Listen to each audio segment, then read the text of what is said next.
Let's choose at random a day in that year, although in a good story nothing, of course, is truly random. Every aspect is selected carefully. Say, 9th of May, 1919. Elizabeth Whitman is walking through York Park. She is still 10 minutes away from arriving at the museum and the long shed where the whale is housed. It is a little before 8 o'clock in the morning. Elizabeth is wearing a grey and white nurse's uniform with her own heavy woolen coat over the top. Her auburn hair is firmly pulled back, each wisp tamed. She is coming from the small working man's cottage in the northeast of the city where she lives with her mother and father and her 4-year-old son, Jack. She is on her way to her job as a sister at the hospital. In your imagination, see her move with brisk steps, nurse's steps. There is always something to do in the wards, someone needs to attend to.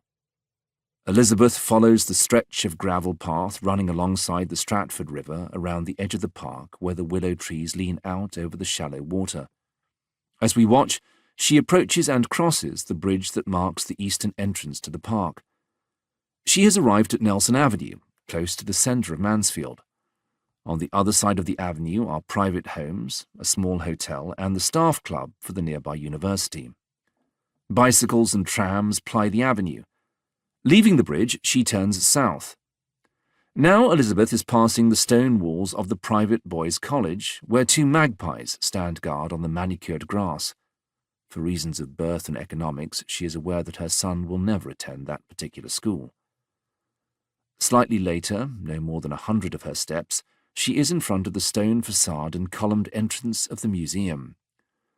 20 feet beyond those, she is beside the painted iron fence with the fleur-de-lis spikes that marks the eastern perimeter of the Botanic Gardens. If she turns her head slightly to the right, Elizabeth cannot avoid seeing the whale. But no, she will not oblige us. She continues to stare straight ahead. Elizabeth walks this route every working day, rain or blinking sunshine, wind or even hail. It seldom snows in Mansfield, but she habitually fails to so much as glance at the record-breaking skeleton of Balloonoptera musculus. May in this part of the world is autumn. Elizabeth is warm enough in the early morning sunshine, but visibly draws deeper into her coat when walking through the many shadows stretching out across her path. An easterly wind attempts to scalpel through her layers of clothing, although the sky is bright blue and empty, stretched taut above her from horizon to horizon. The plane trees growing along the side of the avenue have already shed most of their leaves.